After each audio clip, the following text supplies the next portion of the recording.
Bismillahirrahmanirrahim. Assalamu alaikum wa rahmatullahi wa barakatuhu. It's me Salar Nangarhary with a small message for you guys.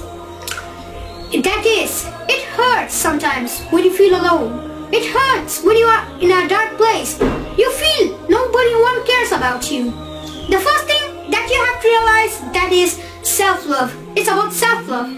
Like many people realize that tomorrow was going to be waiting for them, but they didn't wake up. You are still living. Now what are you going to do? How are you going to move forward? Life isn't a game. Life is living. There's good and there's bad, and that's definitely right now.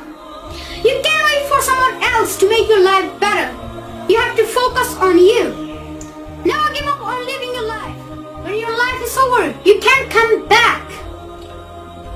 Help someone. Leave your mark. Lift someone up when they are down.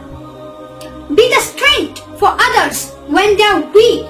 Wassalamu alaikum warahmatullahi wabarakatuh.